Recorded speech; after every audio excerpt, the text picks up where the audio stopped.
Now turn to Part 1. Part 1. You will hear a woman phoning to ask about a summer cycling camp for her young son, who is called Charlie. First, you have some time to look at questions 1 to 5.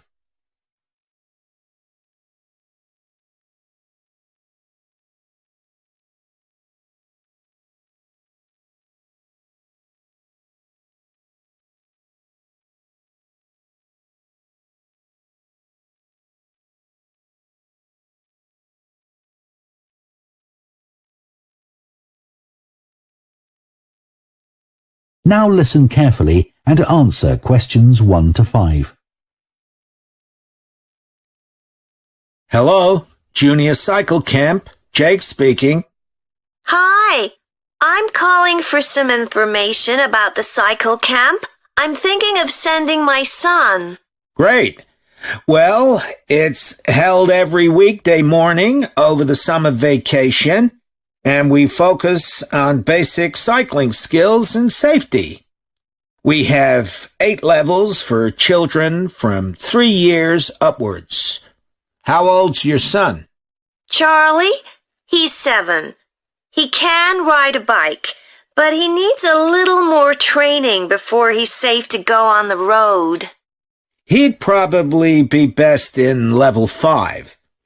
They start off practicing on the site here, and we aim to get them riding on the road. But first, they're taken to ride in the park, away from the traffic. Right. And can you tell me a bit about the instructors? Well, all our staff wear different colored shirts. So we have 3 supervisors, and they have red shirts. They support the instructors, and they also stand in for me if I'm not around. Then the instructors themselves are in blue shirts, and one of these is responsible for each class. Okay. In order to be accepted, all our instructors have to submit a reference from someone who's seen them work with children. Like if they've worked as a babysitter, for example. Then they have to complete our training course, including how to do lesson plans and generally care for the well-being of the kids in their class. They do a great job, I have to say. Right. And tell me a bit about the classes. What size will Charlie's class be? We have a limit of 8 children in each class, so their instructor really gets to know them well. They're out riding most of the time, but they have quiet times too, where their instructor might tell them a story that's got something to do with cycling, or get them to play a game together. It's a lot of fun. It must be. Now, what happens if there's rain? Do the classes still run? Oh, yes. We don't let that put us off. We just put on our waterproofs and keep cycling. Before you hear the rest of the conversation, you have some time to look at questions 6 to 10.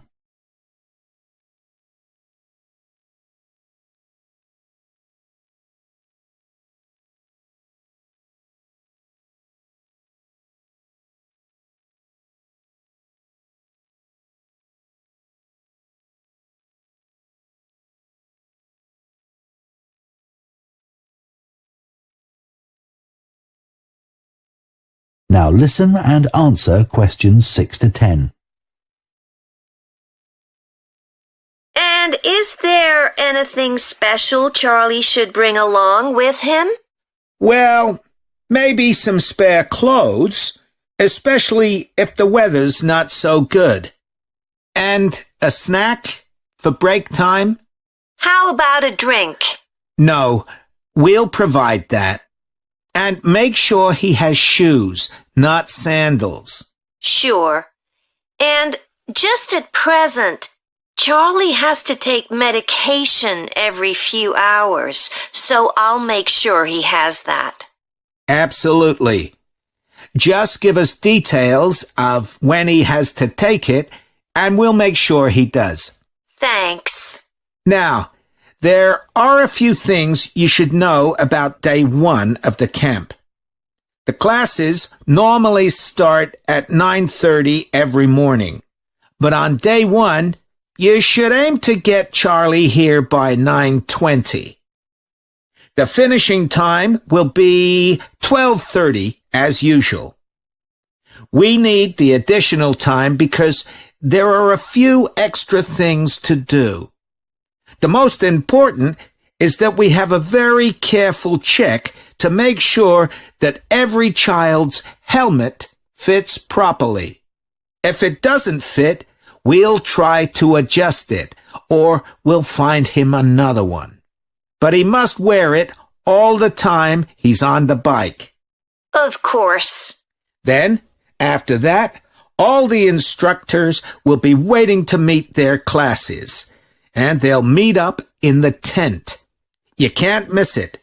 And each instructor will take their class away and get started. Okay, well, that all sounds good. Now, can you tell me how much the camp costs a week? $199. We've managed to keep the price more or less the same as last year. It was $190 then. But the places are filling up quite quickly. Right. Okay, well, I'd like to book for the... That is the end of part 1. You now have half a minute to check your answers to part 1.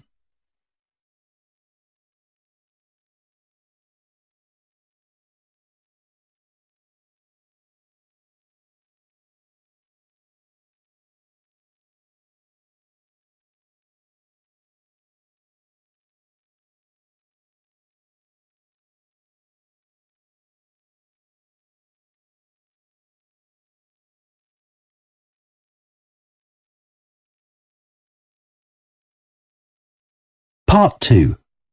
You will hear a recruitment officer called Megan Baker giving a talk at a jobs fair about opportunities for those interested in the food and agriculture sectors. First, you have some time to look at questions 11 to 14.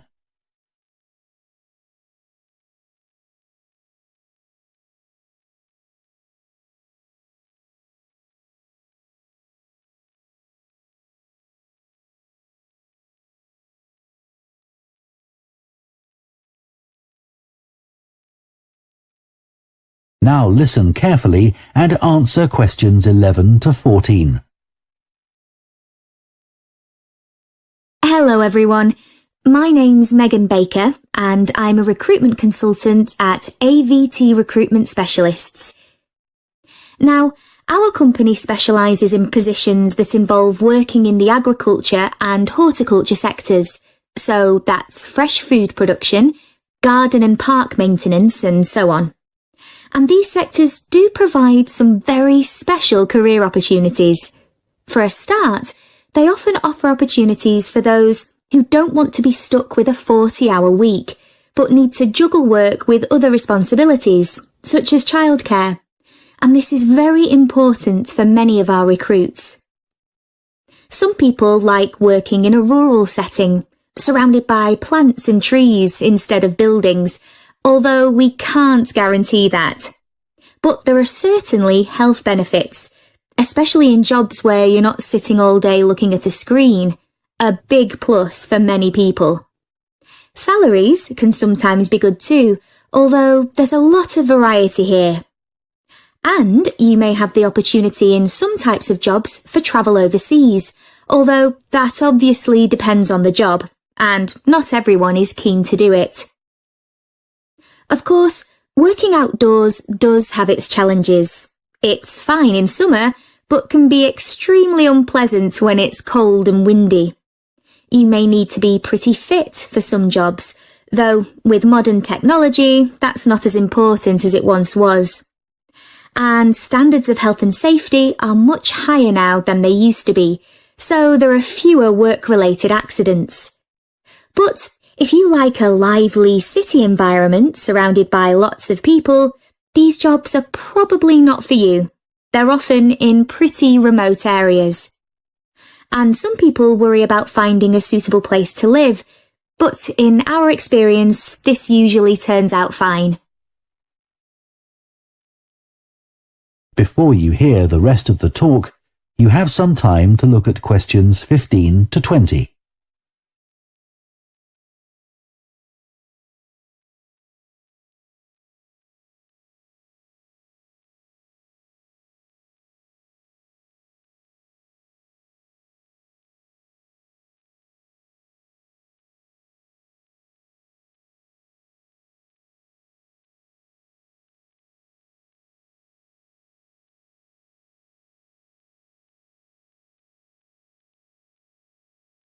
Now listen and answer questions 15 to 20.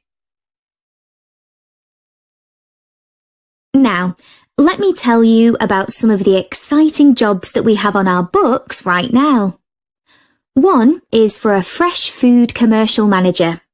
Our client here is a very large fresh food producer, supplying a range of top supermarkets.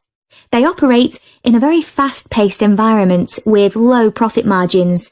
The staff there work hard, but they play hard as well. So if you've a sociable personality, this may be for you.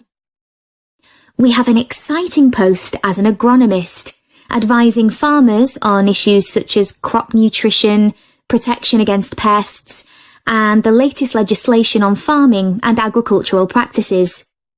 There are good opportunities for the right person to quickly make their way up the career ladder, but a deep knowledge of the agricultural sector is expected of applicants.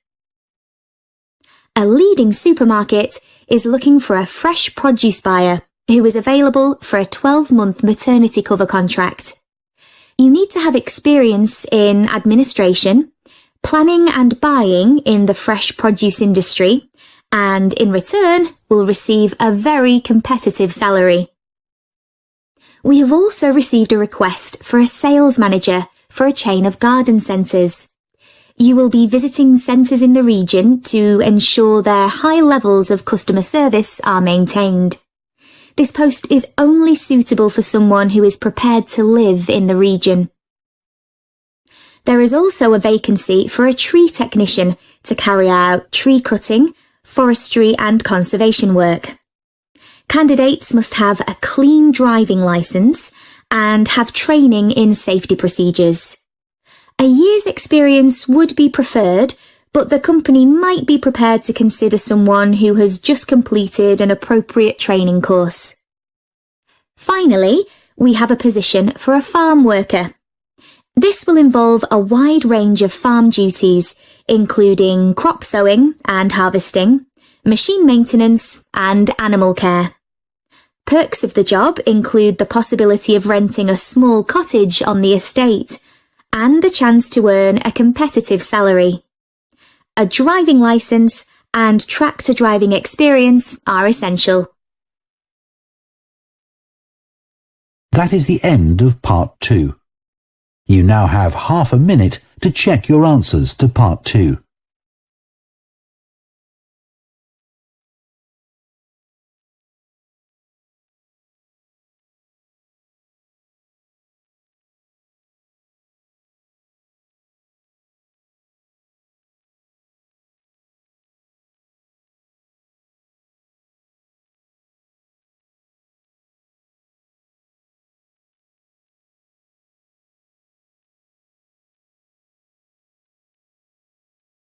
Part 3.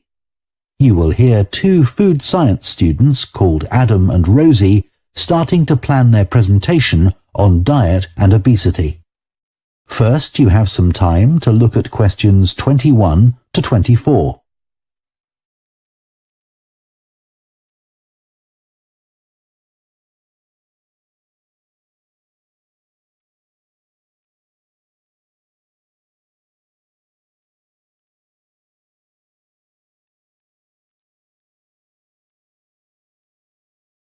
Now listen carefully and answer questions 21 to 24.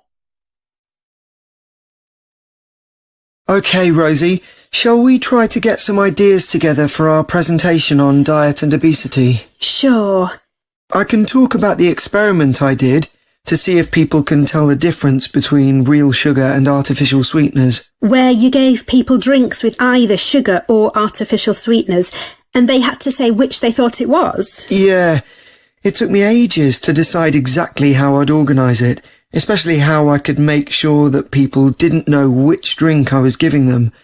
It was hard to keep track of it all, especially as I had so many people doing it. I had to make sure I kept a proper record of what each person had had. So, could most people tell the difference? Yeah, I hadn't thought that they would be able to, but most people could.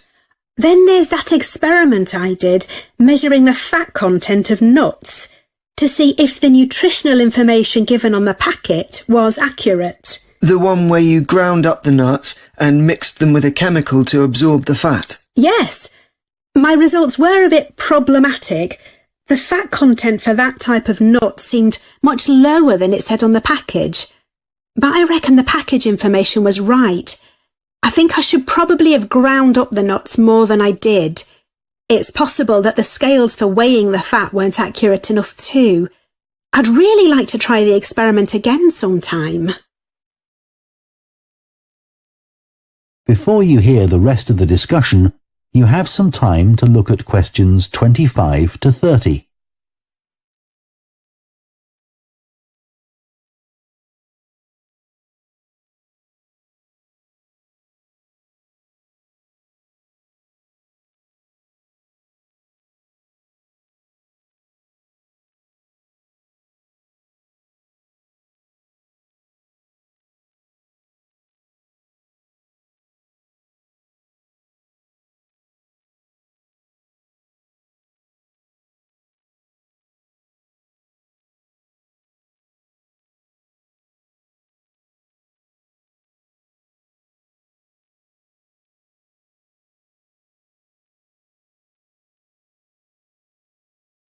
Now listen and answer questions 25 to 30. So what can we say about helping people to lose weight? There's a lot we could say about what restaurants could do to reduce obesity. I read that the items at the start of a menu and the items at the end of a menu are much more likely to be chosen than the items in the middle. So if you put the low-calorie items at the beginning and end of the menu, people will probably go for the food with fewer calories without even realising what they're doing. I think food manufacturers could do more to encourage healthy eating. How? Well, when manufacturers put calorie counts of a food on the label, they're sometimes really confusing, and I suspect they do it on purpose, because food that's high in calories tastes better, and so they'll sell more. Yeah, so if you look at the amount of calories in a pizza, they'll give you the calories per quarter pizza, and you think, oh, that's not too bad. But who's going to eat a quarter pizza? Exactly. I suppose another approach to this problem is to get people to exercise more. Right. In England, the current guidelines offer at least 30 minutes of brisk walking 5 days a week. Now, when you ask them, about 40% of men and 30% of women say they do this. But when you objectively measure the amount of walking they do with motion sensors, you find that only 6% of men and 4% of women do the recommended amount of exercise. So you can see why obesity is growing. So how can people be encouraged to take more exercise? Well, for example, think of the location of stairs in a train station. If people reach the stairs before they reach the escalator when they're leaving the station, they're more likely to take the stairs. And if you increase the width of the stairs, you'll get more people using them at the same time.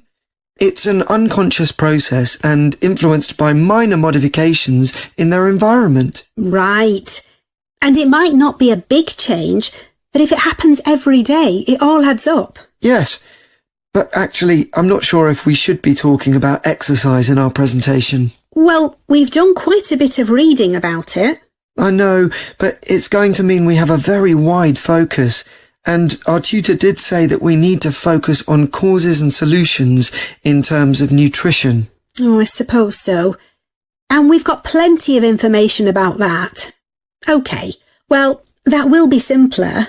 So, what shall we do now? We've still got half an hour before our next lecture.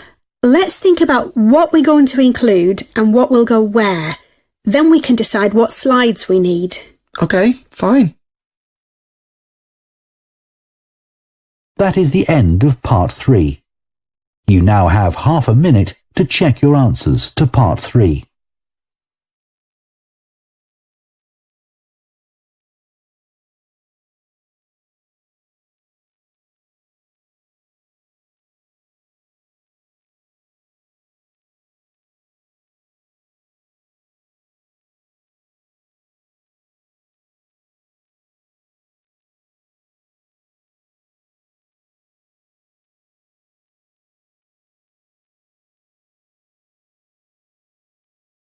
Part 4. You will hear a lecturer on a fashion design course introducing the subject of hand knitting, which involves making things like woolen jumpers and scarves. First, you have some time to look at questions 31 to 40.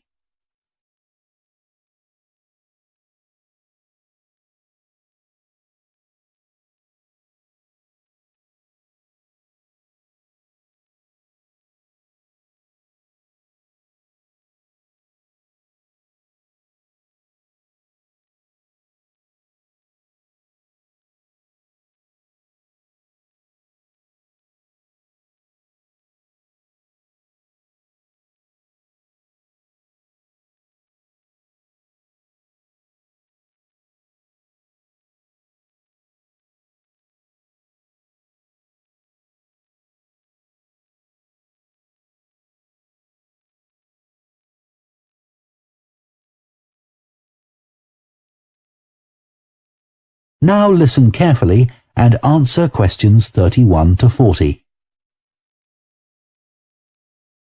Good morning, everyone. So today we're going to look at an important creative activity, and that's hand knitting.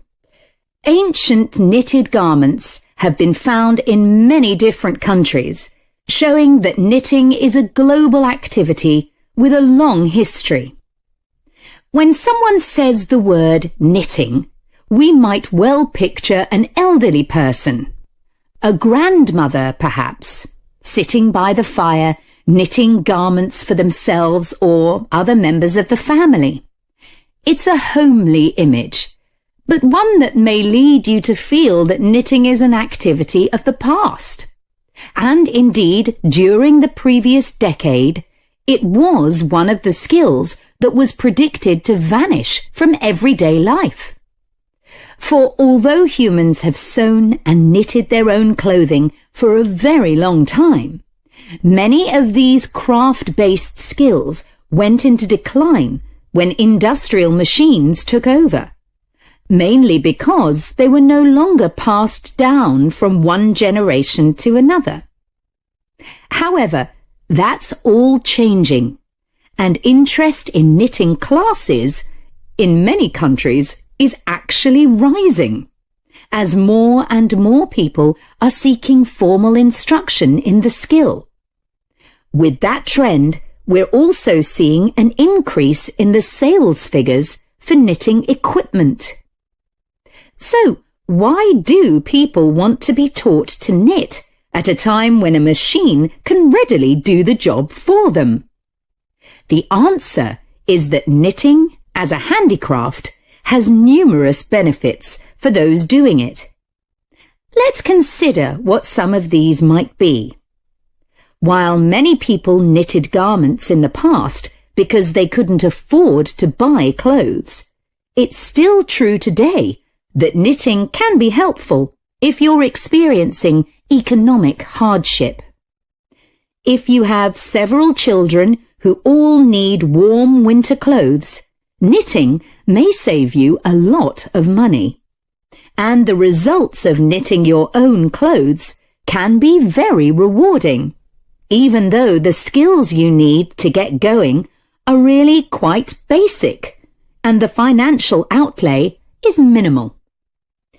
But the more significant benefits in today's world are to do with well-being. In a world where it's estimated that we spend up to 9 hours a day online, doing something with our hands that is craft-based makes us feel good. It releases us from the stress of a technological, fast-paced life.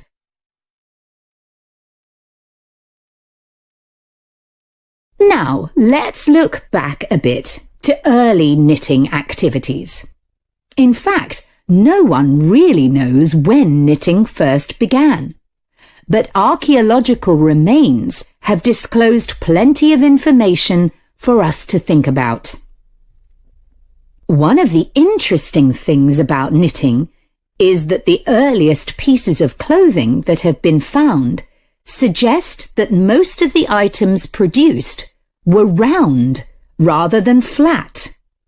Discoveries from the 3rd and 4th centuries in Egypt show that things like socks and gloves that were needed to keep hands and feet warm were knitted in one piece using 4 or 5 needles. That's very different from most knitting patterns today, which only require 2. What's more, the very first needles people used were hand-carved out of wood and other natural materials, like bone, whereas today's needles are largely made of steel or plastic and make that characteristic clicking sound when someone's using them. Ancient people knitted using yarns made from linen, hemp, cotton, and wool, and these were often very rough on the skin. The spinning wheel, which allowed people to make finer yarns and produce much greater quantities of them, led to the dominance of wool in the knitting industry, often favoured for its warmth. Another interesting fact about knitting is that because it was practiced in so many parts of the world, for so many purposes, regional differences in style developed. This visual identity has allowed researchers to match bits of knitted clothing that have been unearthed over time to the region from which the wearer came, or the job that he or she did. As I've mentioned, knitting offered people from poor communities a way of making extra money while doing other tasks. For many centuries, it seems, men, women, and children took every opportunity to knit, for example, while watching over sheep, walking to market, or riding in boats. So, let's move on to take... That is the end of Part 4. You now have 1 minute to check your answers to Part 4.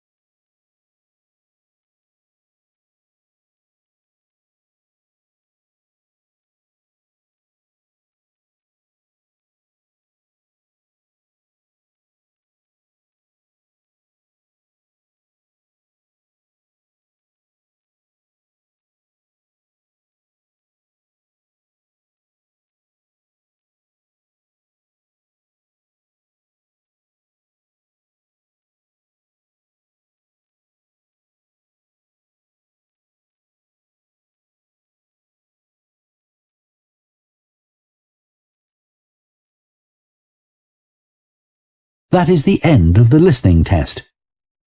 In the Ielts test, you would now have 10 minutes to transfer your answers to the answer sheet.